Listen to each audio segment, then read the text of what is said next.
오늘 함께 보실 하나님의 말씀은 에베소서 2장 8절부터 9절의 말씀인데요. 퍼즐 교회 시리즈 두 번째 시간으로 은혜가 이끄시는 교회라는 제목으로 하나님의 말씀을 함께 살펴보겠습니다. 에베소서 2장 8절부터 9절의 말씀이고요. 우리 같이 한 목소리로 읽도록 하겠습니다. 에베소서 2장 8절부터 9절 말씀입니다. 너희는 그 은혜에 의하여 믿음으로 말미암아 구원을 받았으니 이것은 너희에게서 난 것이 아니요 하나님의 선물이라. 행위에서 난 것이 아니니 이는 누구든지 자랑하지 못하게 함이라. 우리 한번 다시 읽어보겠습니다. 8절 9절입니다. 시작. 너희는 그 은혜에 의하여 믿음으로 말미암아 구원을 받았으니 이것은 너희에게서 난 것이 아니요 하나님의 선물이라. 행위에서 난 것이 아니니 이는 누구든지 자랑하지 못하게 함이라. 아멘.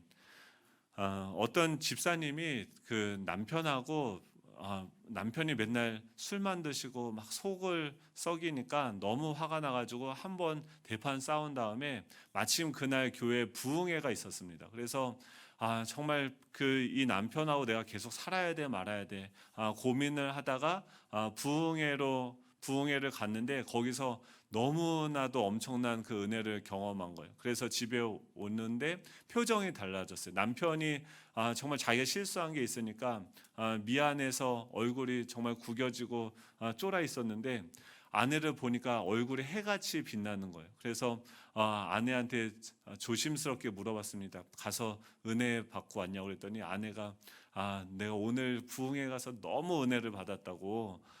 그래서 남편이 궁금하잖아요. 어떻게 은혜를 받았을까 하고서 물어봤대요. 어떤 은혜를 받았어? 그랬더니 오늘 부흥사 목사님이 오셔서 말씀하셨는데 모든 사람이 다 죽는데 네, 그래서 네, 주여. 네. 남편이 속썩이는 남편도 언젠가는 죽는다라는 그런 은혜를 받았다는 지금 죄송합니다. 네. 네, 좀만 참으시면 죽는 날이 옵니다. 우리 좌우에 계신 분들과 함께 인사하면 좋겠습니다. 네, 은혜 받으세요. 네. 네. 네. 은혜가 필요한 시대죠. 여러분들 안에 은혜의 그릇이 있다고 하면 지금 몇 퍼센트가 남아 있습니까? 또 핸드폰을 보면은 저희들 밤에 잘 때마다 충전기를 꽂죠. 그러면 거기 배터리에 몇 퍼센트 충전이 되어져 있는지 나옵니다. 여러분의 은혜는 지금 몇 퍼센트 충전되어져 있습니까? 교회를 저희가 지난주에 하나님의 꿈을 꾸는 그런 교회라고 이야기했어요. 우리 예수정황교회가 어떤 교회가 되기를 원하는가, 그것을 바라봤을 때 이 구약에서 또 신약에서 또 그곳에 있는 그 교회들이 어떻게 존재하게 됐고 어떤 교회 모습을 나타내고 있는지 이 성경을 통해서 저희들 살펴보고 있습니다. 하나님의 꿈을 꾼다라는 것은 뭐냐면 교회의 주인이 우리가 아니라 하나님이시고 하나님께서 우리는 전부 알 수 없지만 하나님께서 가장 선하게 이 교회를 운영하고 또 인도해 가신다라는 것을 신뢰하는 방식으로서 나아가는 것이죠. 하나님께서 이 퍼즐을 저와 여러분들을 하나씩 만지시고 빚어가셔서 그 그림을 맞춰가는 것을 신뢰하고 가는 교회가 하나님의 꿈을 꾸는 교회라고 한다고 하면, 두 번째로 우리가 중요하게 생각해야 되는 교회의 모습은 뭐냐면 교회가 운영되어지는 방식은 무엇입니까? 바로 은혜가 이끄시는 교회라는 거예요. 이번 한 주간 여러분들의 삶은 어떠셨어요? 여러분들 가운데 이걸 어떻게 할 수 있냐면 아내나 가장 가까운 사람에게 내가 어떤 방식으로 대하고 있는지를 보면은 내 안에 은혜가 얼마나 채워져 있는지를 우리는 알 수 있는 거죠. 어제 토요일마다 지금 중고등부 아이들이 와서 주일 예배 영상을 다 찍어요. 그러면은 이제 어제 막 여기 와서 같이 예배 영상을 찍고 저희도 옆에서 스텝으로 섬기고 이렇게 했는데 예배가 끝나니까 전도사님 얼굴이 환하게 빛나시더라고요. 주일 설교를 이제 토요일 날 이미 다 하신 거죠. 이미 해방이 된 거죠. 저는 그 모습을 보면서 얼마나 배가 아프던지. 제가 언제 제일 민감하냐면 토요일 날 제일 민감해요. 토요일 날 계속 이제 하루 종일 그 영상을 찍으면서도 전도사님 말씀을 들으면서도 하나님이 나에게 말씀하시는 게 무언가, 우리 교회를 향해서 무엇을 말씀하시는가 긴장하면서 계속 집중해서 듣는 거죠. 그러다 보니까 이 긴장하고 두려워하고 어제까지 이 말씀이 여러분들이 뭐 들어보시면 별거 아닌데 저는 엄청 고민하고 기도하면서 근데 저가 생각해도 전하고 나서 보면 이거 뭐 뻔히 다 아는 내용이고 뭐 이러긴 한데 그런 씨름이 제 안에 있는 거죠. 그래서 어제도 막 이렇게 예배 준비하고 뭐 이런데 그럴 때마다 제가 긴장하고 힘들 때마다 제일 만만한 게 누구겠습니까? 제 아내죠. 괜히 아내한테 투정 부리고 뭐 반찬이 맛없다고 하고 막 이렇게 괜히 툴툴거려요. 그래서 제가 아내를 근데 아내가 이제 좀 성숙을 했어요. 제가 어떤 인간인지 아니까 그러면은 뭘 하면 뭘 먹입니다. 예, 먹이고 저녁 먹어야겠다. 원래 저녁을 안 먹으려고 했는데 저녁을 먹었죠. 그런 어떤 과정들을 경험하는 거죠. 은혜가 근데 그렇게 저를 대할 수 있는 건 무엇입니까? 제 아내 안에 은혜가 있다라는 거예요. 그러니까 밖에서 공격이 오고 지금 환경의 어려움들이 우리에게 불화살을 쏩니다. 사단은 쉬지 않고 우리를 공격하고 있죠. 우리는 전쟁터 한복판에 서 있는 거죠. 그곳에서 수없이 많은 불화살들이 날아오는데 그것을 대부분 믿음의 방패로 막지만 그 중에 일부는 우리에게 명중하게 되어지는 거죠. 그런다 할지라도 그런 공격들 때문에 우리가 넘어진다 할지라도 우리 안에 은혜가 있다고 하면, 은혜가 넘친다고 하면 그 상황 가운데 그 불화살이 뚫려진 그 구멍으로 향해서 은혜가 흘러가게 되어지는 거죠. 근데 그 은혜가 다 메말라서 내 속이 텅텅 비어져 있고 바닥을 긁는 소리가 난다고 하면 그 은혜가 떨어진 존재와 그 바닥과 바닥이 만나면 어떻게 됩니까? 싸움이 일어나는 거죠. 사랑하는 성도 여러분, 여러분 안에 은혜가 충만하기를 축복합니다. 이 하나님의 은혜가 이미 우리에게 있어요. 이 하나님의 은혜가 이미 우리에게 주어졌어요. 우리가 기억하는 것은 우리 교회가 나아갈 때는 과정 가운데 가장 중요한 것은 무엇이냐면 이 은혜가 우리 가운데 이미 주어졌음을 알고 누리는 것이 가장 중요하다라는 것이죠. 지금 이 오늘 살펴보았던 이 에베소 교회는 어떤 교회였냐면 지금 이 안디옥 교회에서 사도 바울을 파송을 해서 2차 전도 여행 때 전도 여행을 다니다가 개척되어진 교회입니다. 분립 개척이죠. 단기 선교를 가서 그곳에 교회를 세우고 3달 동안 거기에 가서 사도 바울이 어떤 방식으로 복음을 전했냐면 이 에베소 지역은 항구 도시예요. 그래서 그 무역항이어서 계속 물류가 왔다 갔다 하고 무역을 하게 되고 배가 들어오고 나갑니다. 그러면 거기에 새로운 선원들이 무역을 하는 업자들이 와서 숙박을 하고 자고 또 물건을 팔고 돈을 얻게 되어지죠. 그러니까 현찰 거래가 많고 또 그곳에는 어떤 사람들 계속해서 새로운 사람들이 들어오는 그런 도시죠. 그러다 보니까 뭐가 발달되어 있냐면 숙박업과 또 이 향락업, 그 사람들이 돈을 벌면은 그 돈을 가지고 있는 사람들을 노리는 수많은 그 여성들, 그 향락 여성들이 그들의 주머니를 털려고 하는 도시죠. 그러니까 음란한 도시예요. 그리고 돈이 많은 도시고 그런 순환들이 계속해서 이루어지는 겁니다.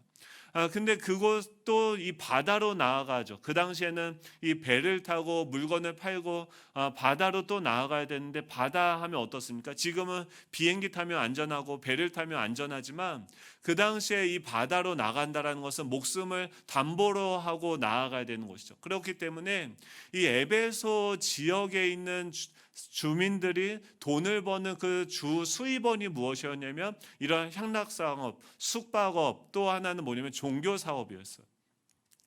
그래서 그들은 우상 공장들이 많았고요. 그 크고 작은 우상들을 만들어서 파는, 그래서 그곳에는 아데미 신전이 있고 엄청 많은 숫자의 우상들이 거래되어지는 그런 도시였습니다. 완전히 다 우상이 뒤덮이고 또 향락과 또 수많은 현찰들이 오고 가느라 또 그것을 어떻게 하면 내 소유로 가질 수 있을까 혈안이 되어져 있는 그 도시 가운데 이 사도 바울이 들어가게 되어진 거죠. 그리고 그곳에서 유대인의 회당을 찾아가서 3달 동안 그곳에 가서 그들이 성경 볼 때마다 복음을 전하고 예수 그리스도를 전하다가 그곳에서 믿게 되어진 몇 사람부터 시작이 되어져서 그쵸. 갑자기 생각이 안 나네요. 네. 거기에 두란노 서원을 짓습니다. 네. 최대한 본문 이 설교문을 안 보고 얘기하려고 하다 보니까 길을 잃어버리죠. 네, 이런 얘기를 또 왜 하고 있죠? 네. 그 두란노 서원을 세워두고 2년 동안 그 하나님의 나라에 대해서 사도 바울이 계속해서 말씀을 가르치는 거예요. 그런데 그러다 보니까 그 말씀이 흥왕하게 되어졌다라고 얘기해요. 사도 바울은요, 거기 가서 어떤 큰 교회를 세우고 어떤 방식으로 목회를 하고 계획을 하고 이런 게 전혀 없었습니다. 그냥 그 에베소 지역에 가서 그곳에 이 말씀을 들을 수 있는 그 몇몇 사람들에게 계속해서 이 복음을 전하고 그들을 위해서 하나님께서 어떤 일을 하셨는지를 그들에게 계속해서 알려주는 거죠. 복음을 가르치는 거죠. 그러면은 그 복음을 가르치는 가운데 하나님이 어떤 일을 하십니까? 그곳에 계신 하나님께서 또 성령께서 그 말씀을 흥왕하게 하셨다라고 이야기를 해요. 그래서 나중에는 어떻게 되냐면 그곳에 있는 유대인, 그 사도행전 19장 17절에 보면 에베소에 사는 유대인과 헬라인들이 다 이 일을 알고 두려워하며 주 예수의 이름을 높였다라고 이야기합니다.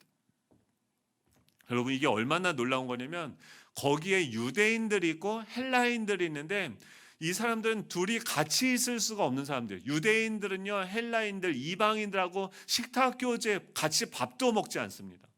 유대인들은 안식이 되면 꼼짝도 하지 않아요. 그러니까 완전히 다른, 같은 공간에 살지만 전혀 다른 삶의 양식으로 살아가고 있는 두 부류의 사람들이 이 사도 바울이 전한 그 복음을 듣고 온전히 하나가 되어지고 예수님을 믿게 되어져요. 그리고 그 사도행전 19장에 보면 그 믿는 사람들이 많이 와서 자복하여 행한 일을 알리며 또 마술을 행하던 많은 사람이 그 책을 모아가지고 와서 모든 사람 앞에 불사르니 그 책값을 계산한 즉 은 5만이나 되더라라고 얘기해요.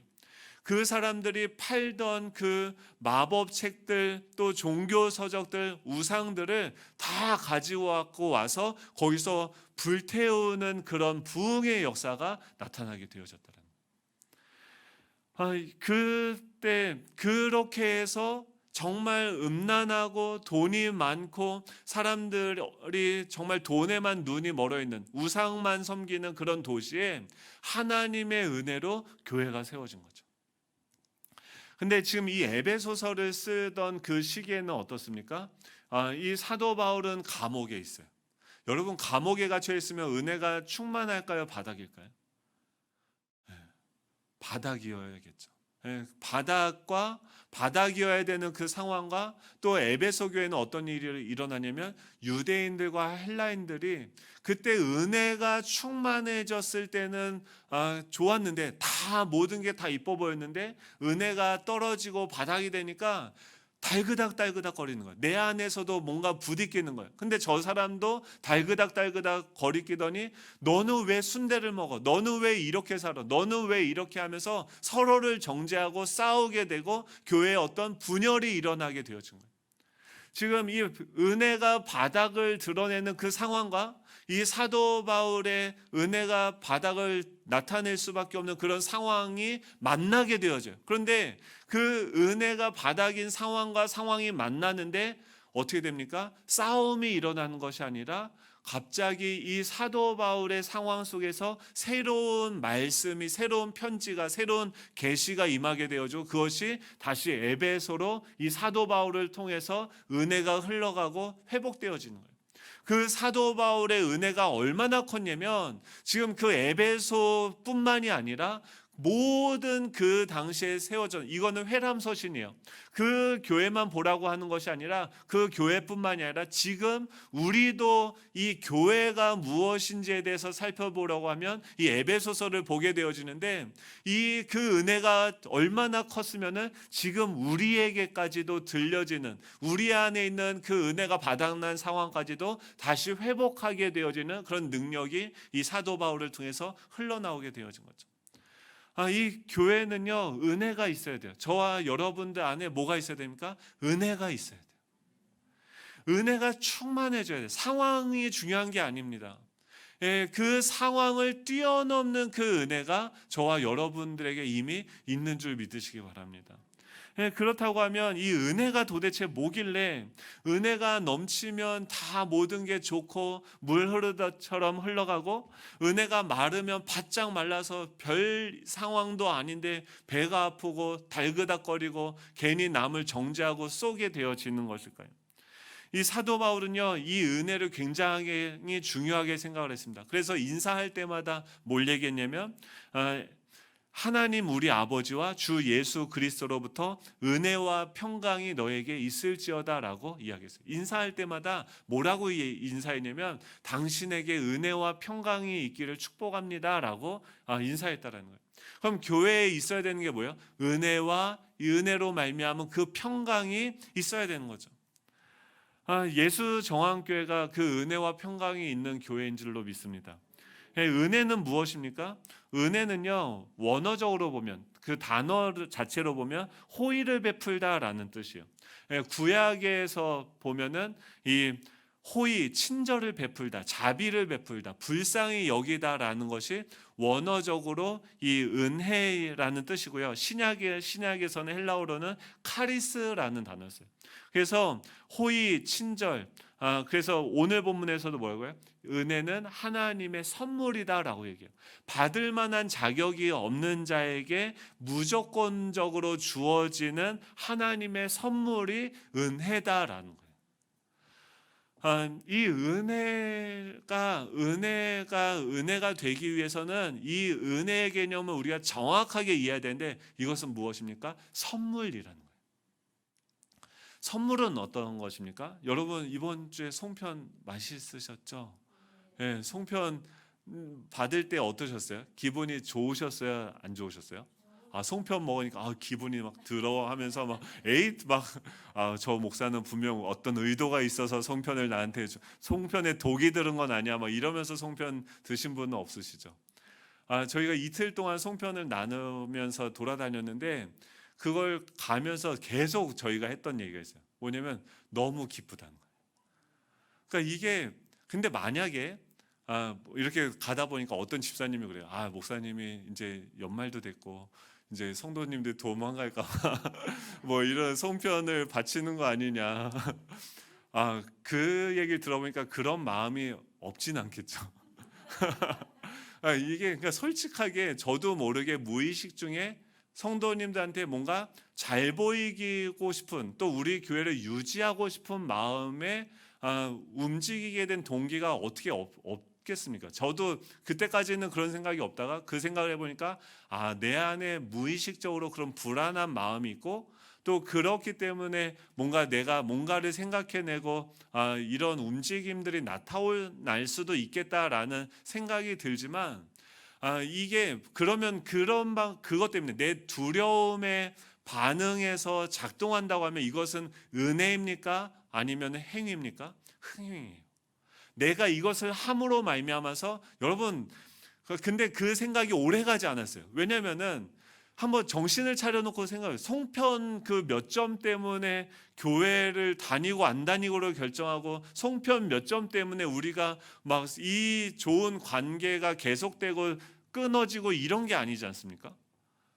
그러니까 그 하나님께서 주신 그 은혜 때문에 우리가 그 거리를 가면서도 몸은 피곤한데 그분 성도님들이 기뻐하는 모습을 보면서 우리 안에도 기쁨이 넘치게 되고, 그 은혜가 철철철철 흘러가고 넘치고 살아나게 되어지는 것들을 경험하게 되어지는 거죠.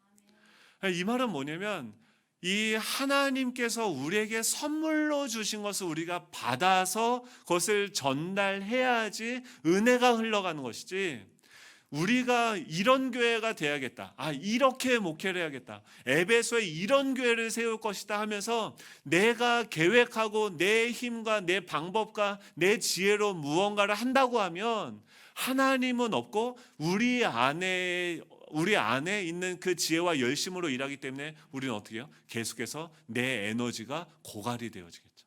그래서 저 사람이 은혜가 은혜로 하는 것인지 아니면 자신의 행위로 하는 것인지 그 사람을 보면 알죠. 은혜가 은혜로 행할 때는 어떻게 해요? 빛이 나고 완전히 뭔가 피곤할 텐데 그 일을 행하면서 봉사를 하는데, 누군가를 섬기는데, 누군가를 위해서 자신을 희생하는데 그 안에 기쁨이 넘치고 생명력이 더 충만해지게 되는 거죠.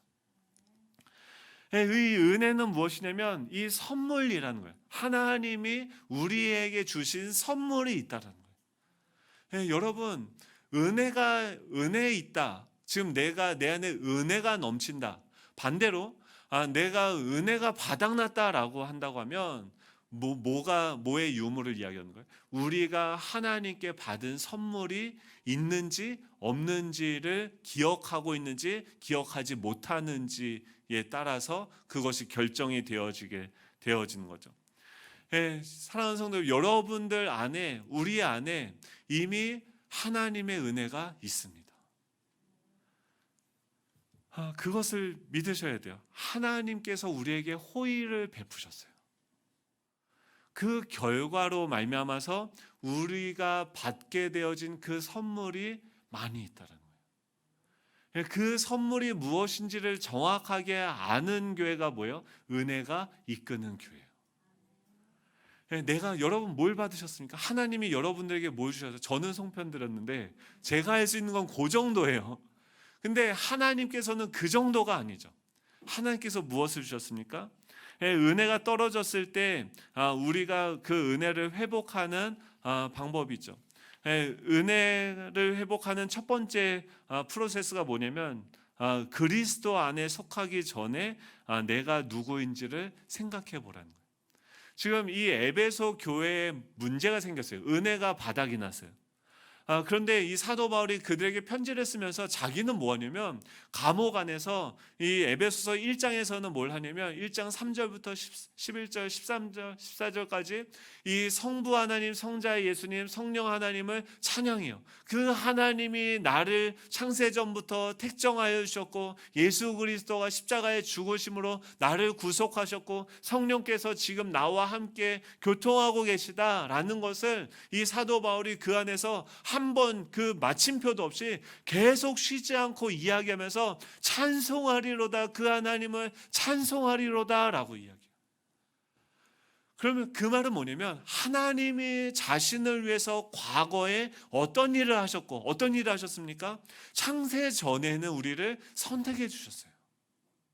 우리가 하나님의 자녀가 된 것은 그냥 우연히 되어진 것이 아니라 하나님이 세상을 창조하시면서 이미 우리를 기억하시고 생각하시고 계획하시고 우리를 선택해 주셨다는 것을 의미합니다. 그리고 그런 우리가 실수해서 넘어졌을 때 하나님은 어떻게 해요? 그 아들을 내어주셔서 십자가에 내어주시면 우리를 구속하셨죠.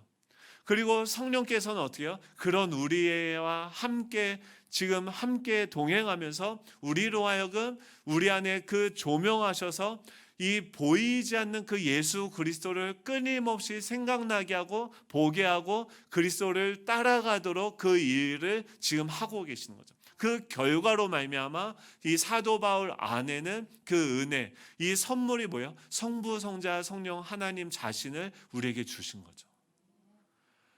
그게 우리 안에 실체가 돼야지 우리는 찬양이 넘치고 그 상황에서 쳐도 왼쪽 뺨을 때려라 하면은 자 하면서 오른쪽 뺨을 내밀 수 있는 거예요. 거기까지 가는 저와 여러분이 되길 축복합니다. 이게 뭐예요? 하나님이 그런 분이시죠.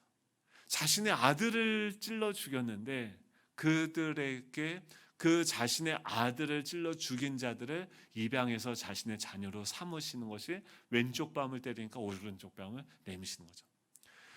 우리가 은혜가 떨어졌을 때 어떻게 해야 됩니까? 첫 번째로 송편을 생각한다가 아니죠.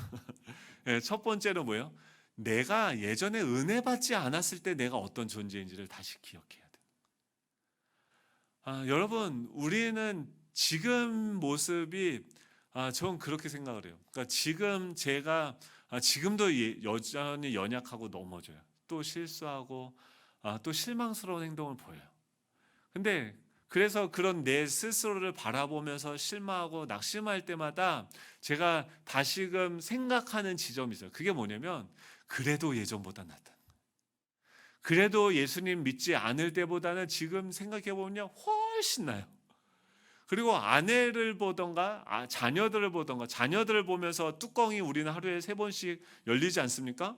그 뚜껑이 열릴 때마다 제가 생각하는 지점이 뭐냐면 다시금 이 정신을 차리고 은혜가 새어나가는 그 구멍을 막는 게 뭐냐면, 우리 세 자녀가 아무리 죄를 져봤자 저보다 많이 졌겠습니까? 산날이 저보다 적은데 그 아이들이 죄를 져봤자 얼마나 적겠어요. 그리고 어렸을 때 그 아이들의 모습을 보면 저의 어렸을 때와는 비교할 수도 없을 만큼 착하고 좋아요. 그러니까 그치, 이런 존재지. 그리고 이 아이들이 하나님이 나에게 선물로 주신 그런 시대지. 우리가 은혜를 받았고 예수님이 나에게 유익하고, 그게 내가 예수님을 믿는다는 것이 정말 은혜구나라는 것을 깨닫는 때는 언제입니까? 바로 내가 예수님을 믿지 않았을 때 얼마나 죄인이었는지를 깨닫는 순간이 바로 그 은혜가 회복되어지는 거죠. 그 요한복음 3장, 에베소서 2장 1절 3절에서는 뭐라고 얘기하냐면, 에베소서 2장 1절부터 3절 우리 같이 한번 읽어보겠습니다. 읽겠습니다. 시작. 그는 허물과 죄로 죽었던 너희를 살리셨도다. 그때에 너희는 그 가운데서 행하여 이 세상 풍조를 따르고 공중의 권세 잡은 자를 따랐으니 곧 지금 불순종의 아들들 가운데서 역사하는 영이라.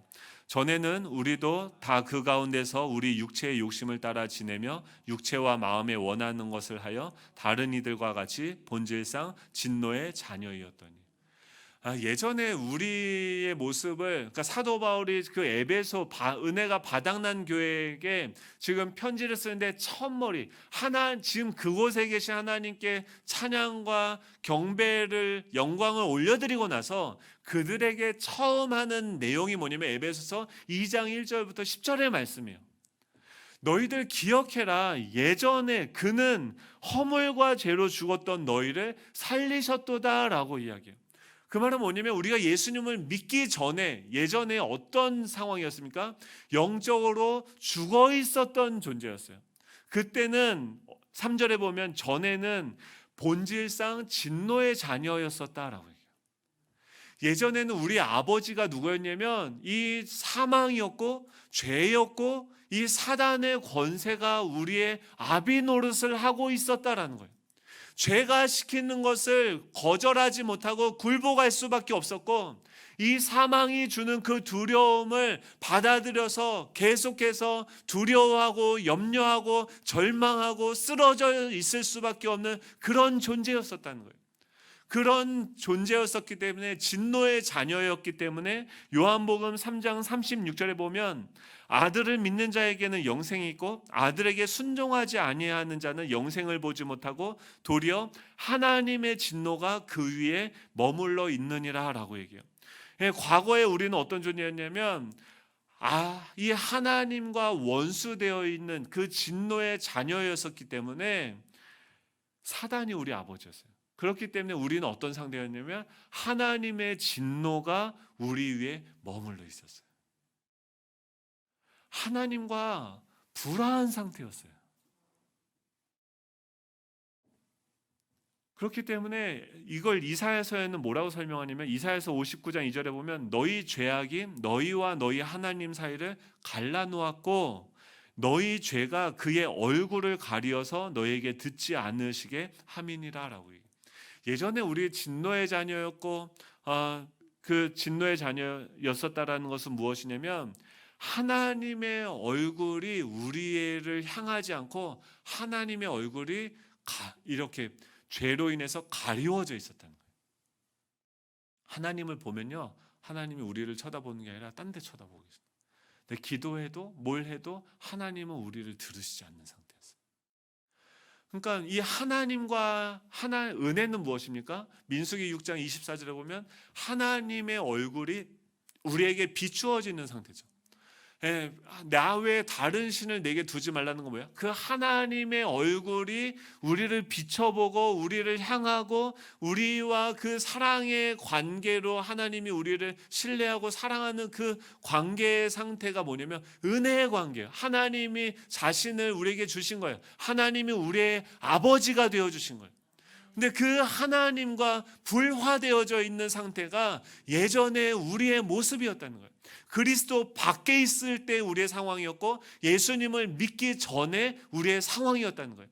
하나님과 우리의 사이에 관계가 단절되었기 때문에 우리는 어떻게 해요? 하나님에게 거절감을 느끼게 되는 거죠. 그렇기 때문에 우리는 우리 안에 있는 뭐예요? 하나님으로부터 생명이 공급되어지는데 생명의 결핍을 경험하죠.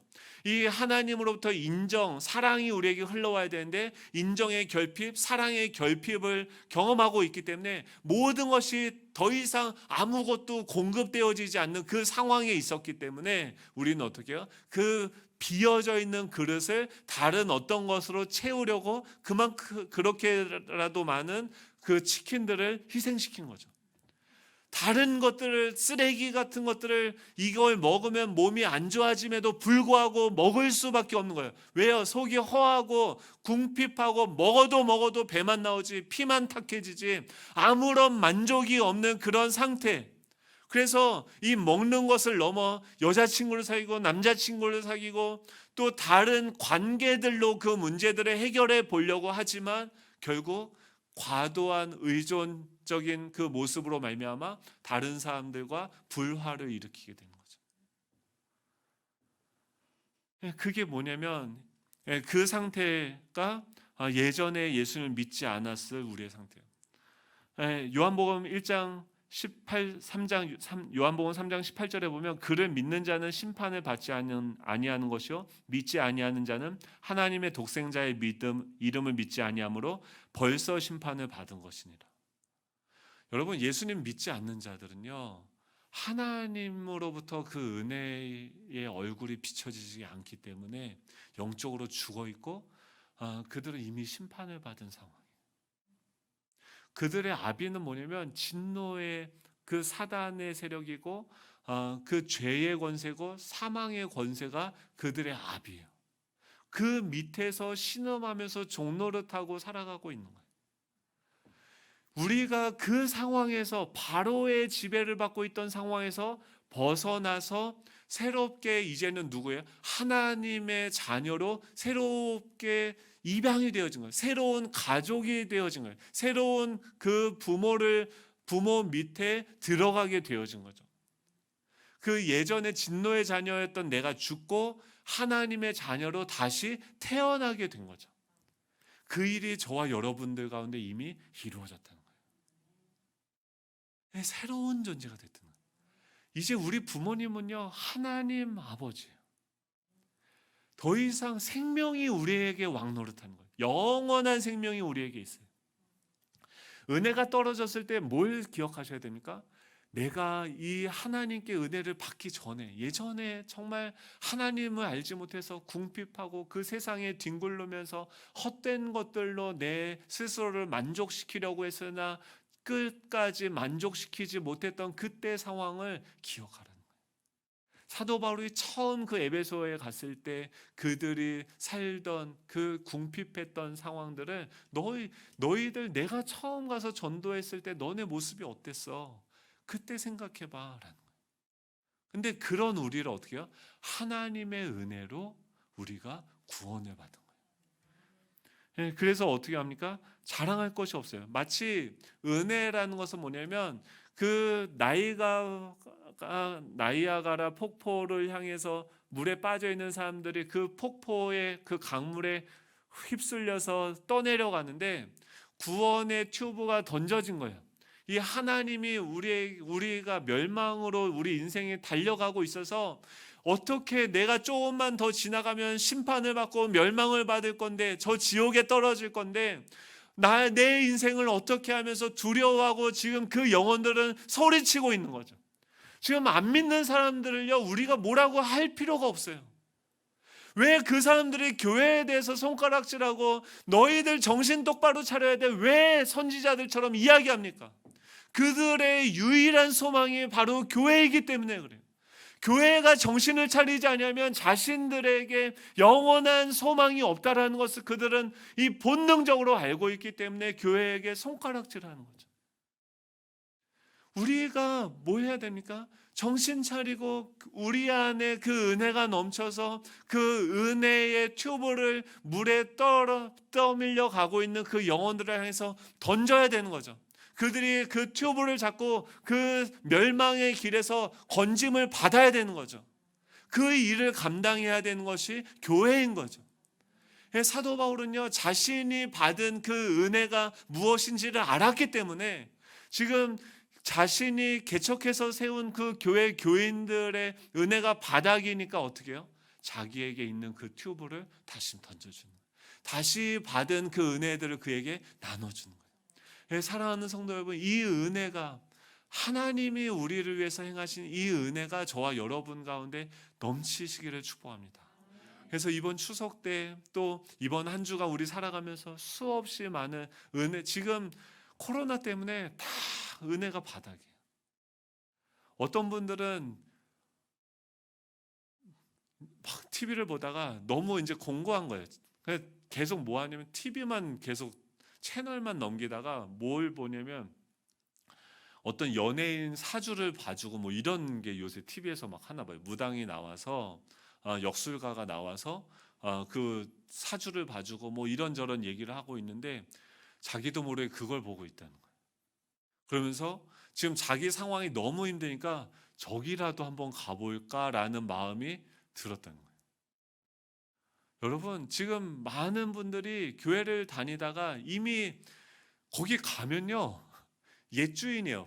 우리는 이미 홍해를 건넜어요. 바로가, 이 사단이 우리와 이제는 옛 아버지를 배신하고 지금 왔단 말이에요. 근데 그 옛 아버지, 다시 폭력적으로 우리를 지배했던 그 옛 주인에게 다시 가봤자 어떻게 해요? 우리를 죽이려고 하겠죠. 하나님이 그래서 그들의 머리를 십자가로 깨트려 버린 거죠. 그래서 그 바로를, 그 홍해의 물을 갈라서 그 안에 수장시켜 버린 거죠. 우리가 돌아갈 길은 없어요. 하나님의 새로운 존재로 이제 죽으나 사나 하나님 자녀로 살아가야 되는 거예요. 예전에 첫 번째는 무엇이냐면 내가 예전에 어떤 존재였는지를 기억하십시오. 두 번째 은혜를 회복하는 것은 뭐냐면 내가 하나님과 원수였었고 진노의 자녀였었는데 그런 나에게 베푸신 하나님의 호의가 무엇인지, 내가 받은 은혜가 무엇인지를 생각해 보라라고 하는 것입니다. 여러분 어떤 은혜를 받으셨습니까? 에베소서 2장 4절부터 7절인데요. 같이 읽어볼까요? 4절부터 7절입니다. 시작. 긍휼이 풍성하신 하나님이 우리를 사랑하신 그 큰 사랑을 인하여 허물로 죽은 우리를 그리스도와 함께 살리셨고 너희는 은혜로 구원을 받은 것이라. 또 함께 일으키사 그리스도 예수 안에서 함께 하늘에 앉히시니 이는 그리스도 예수 안에서 우리에게 자비하심으로써 그 은혜의 지극히 풍성함을 오는 여러 세대에 나타내려 하심이라. 아멘. 긍휼이 풍성하신 하나님이라는 건 뭐냐면 은혜가 넘치고 넘치시는 분이라. 그 하나님이 우리를 사랑하신 그 큰 사랑으로 인해서 허물로 죽은 우리를 그리스도와 함께 어떻게 해요? 살리셨다라는 거예요. 어머니 뱃속에서 새롭게 우리가 태어난 거예요. 우리가 처음 예수님을 믿을 때 쉽지 않았어요. 왜 그렇습니까? 그 어머니 자궁 안에 있다가 그 산도, 좁은 산도를 통과해서 나와야 되는 거예요. 여러분, 예수님 처음 믿을 때 얼마나 두려워요. 엄마 뱃속에 있는 그 아기가 그 안에 정말 평안한 그 상태에 있다가 그 산도를 모든 환경이 나를 밀어내는 거예요. 이 상황이 끝나는 것처럼 느껴지는 거예요. 그 태아의 입장에서 얼마나 불안하고 두렵겠습니까? 그 상황을, 그 좁은 산도를 통과해서 나왔어요. 전혀 상상하지도 못한 세상이, 그 전에는 자궁 안에 있는, 자궁 안이 자신이 인식하는 모든 세상이었는데, 그 산도를 통과하니까 하나님의 성령으로 거듭나고 나 보니까 그 자궁 밖에 펼쳐져 있는 엄청난 세상을 인식하게 되어진 거죠. 근데 갑자기 아비라는 자가 와서 뭘 합니까? 탯줄을 잘라버려요. 잔혹하죠. 예전에 공급받던 탯줄을 통해서 호흡하고 탯줄을 통해서 영양분을 받아들였는데, 이제 그 탯줄을 잘라버리는 거죠. 그리고 나서 어떻게 해요? 기침하면서 이제 폐로 호흡을, 새로운 방식으로 호흡을 하기 시작하는 거예요. 이 일이 우리한테 이루어졌어요. 그리고 어떻게 해요? 태어나니까 뭐가 있습니까? 가족이 있는 거죠. 어떤 인간이 와서 막 날 보고 앉더니 우르르르 막 하면서, 야, 한번 웃어봐, 웃어. 나를 보고 웃는다. 뭐. 이 애기는 갑자기 눈 뜨고 나니까, 뭐 어떤 저 인간은 누구지? 저 사람은 왜 머리가 길지? 저 사람은 왜 저렇게 생겼지? 뭐 이렇게 보는데, 갑자기 그분이 계속 그러는 거야. 내가 아빠야, 아빠. 아빠야, 아빠. 그랬더니 막 쓰러지고 뭐 이러는 거예요. 그리고 어미라는 자가 어떻게 합니까? 거기서 젖을 주고 그 젖을 먹으면서 똥오줌을 다 싸면서 뭐예요? 자라가죠. 태어나자마자 아기는 뭘 합니까? 엄마 아빠를 알아가요. 그러니까 우리가 중생하고 나서, 태어나고 나서 뭐 해야 되냐면, 나를 낳아주신 아빠가 누군지 엄마가 누군지를 관계를 통해서 알아가는 거죠. 그리고 3살까지 뭐 합니까? 그의 품 안에서 젖을 먹고 마시면서 똥오줌을 싸면서 뭐예요? 자라가고 애착 관계를 누리게 돼요. 그 말은 뭐냐면 그 엄마 아빠를 신뢰하게 되어진다. 그래서 이 애착 관계가 잘 형성이 되어지면은 어떻게 됩니까? 그 다음에 젖된 아이처럼, 그 시편 131편 2절에 보면 오히려 내 마음은 고요하고 평온합니다. 젖된 아기가 어머니 품에 안겨 있듯이 내 영혼도 젖된 아이와 같습니다라고 이야기해요. 지금 시편 기자가 자신의 상황을 어떻게 표현하냐면, 교회는 뭐냐면 이 새 생명을 낳고 그를 양육하는 엄마의 역할을 하는 곳이죠. 그래서 그에게 제가 계속 젖을 짜가지고 아침밥상으로 지금 계속 공급하고 있지 않습니까? 그걸 먹고 또 누군가가 자라서 그 다음에는 어떻게 해요? 그 말씀을 통해서 하나님과 신뢰관계가 되어져서 젖된 아기가 엄마 품에 안겨 있는 거 한번 생각해 보세요. 이제 젖을 뗐어요. 근데 그 엄마 품에 앉아서 엄마의 심장 소리를 듣는 거예요. 그때 마음이 어떨까요? 평안하겠죠.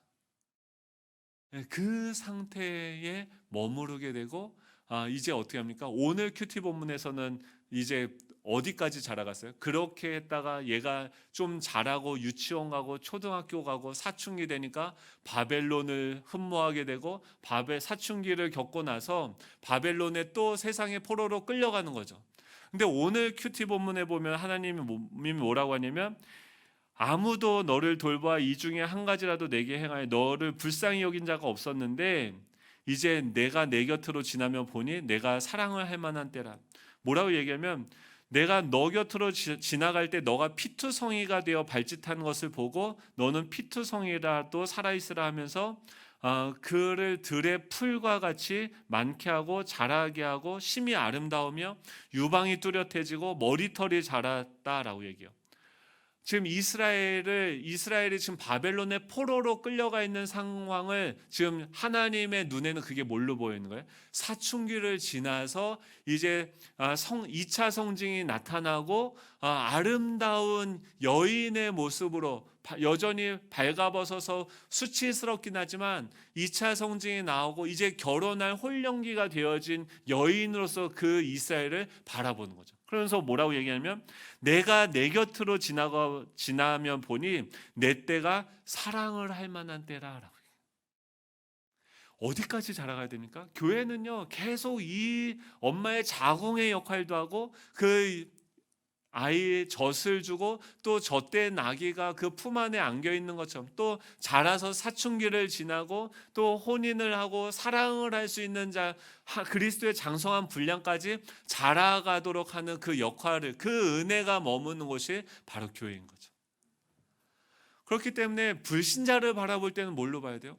구원을 해야 되는, 긍휼이 필요한, 은혜가 필요한 사람이구나라고 봐야 돼요. 우리 공동체 밖에 있는, 그리스도 밖에 있는 사람들을 볼 때는 그런 하나님의 심정으로, 하나님의 눈으로, 잃어버린 그 아들을 기다리는 주님의 마음으로, 멸망으로 향해서 달려가고 지옥으로 향해서 달려가면 그 두려움에 영혼이 벌벌 떨고 있는 그 영혼들을 안타까움으로 바라봐야죠. 또 교회 안에서는 어떻게 봅니까? 어떤 사람은 이제 엄마 뱃속에, 자궁 속에 자라고 있는 태아 같은 아이들이 있죠. 젖먹이의 아이들이 있죠. 젖된 아이가 있죠. 유치부 수준의 아이가 있죠. 초등부 수준의 아이가 있죠. 사춘기를 겪는 막 회의를 하고 있는 그런 지체들이 있는 거죠. 그런 지체들을 바라볼 때 우리 안에 있는 그 은혜는 무엇으로 보게 합니까? 그를 사랑과 신뢰의 대상으로 볼 수 있게 한다는 거예요. 왜 그렇습니까? 그 일이 우리에게 이루어진 거예요. 이 하나님의 은혜를 받은 자에게 나타난 거는, 빨리 정리를 하면은 마지막에 요한일서 4장 18절에 보면은 이렇게 나옵니다. 사랑에는 두려움이 없습니다. 여러분, 두려움이 있으신 분이 있으세요? 그 두려움은요, 우리의 것이 아니에요. 사랑은 요한일서 4장 18절에 뭐라면, 사랑에는 두려움이 없습니다. 완전한 사랑은 두려움을 내쫓습니다. 두려움은 징벌과 관련이 있습니다. 두려워하는 사람은 아직 사랑을 완성하지 못한 사람입니다. 이 사랑을 완성하셔야 돼요. 어미 품에 안겨서 젖된 아이와 같이 그 품에 안겨 있어야 돼요. 똥오줌을 싼다고 해서 그 자녀를 버리지 않아요. 그것을 알고 신뢰하는 그 애착 관계가 생겨나야 돼요. 여러분, 예수님께서 십자가에 못 박혀 죽으셨다는 것은 뭘 얘기하냐면, 여러분들이 앞으로 매일 죄를 짓고 평생을 죄를 계속해서 짓는다 할지라도 여러분들이 과거에 지었던 그 죄와 지금 현재 짓고 있는 그 죄와 장차 여러분들이 짓게 되어질 그 모든 바다와 같은 죄가 여러분들에게 있다 할지라도 그 과거, 현재, 미래에 여러분들이 짓는 그 모든 죄를 예수 그리스도께서 십자가에서 이미 다 처리하셨다는 것을 믿는 것입니다.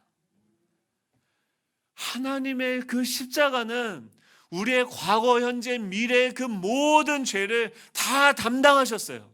주님께서 우리가 받아야 되는 그 형벌을 다 받으셨어요. 더 이상 우리에게 저주는 없습니다.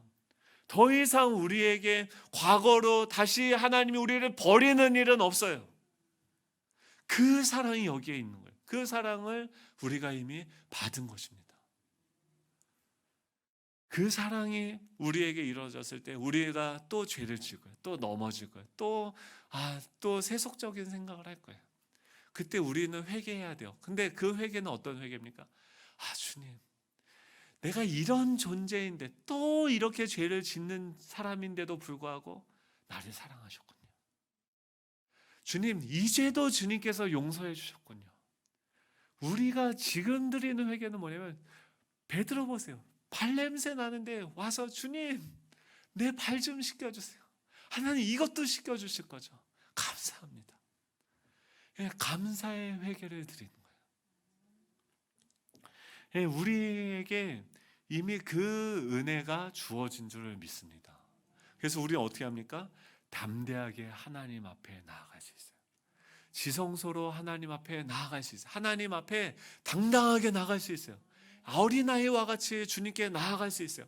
어저께 그렇게 핸드폰을 깨고 막 죄를 짓고 싸우고 둘이 막 했다가도 조금 있으면 해맑게 엄마 아이스크림 사주세요 하는 게 어린아이예요. 예, 그 아버지께 나아갈 수 있는, 아버지께 뭔가를 요구할 수 있는, 요청할 수 있는 그 근거는 무엇입니까?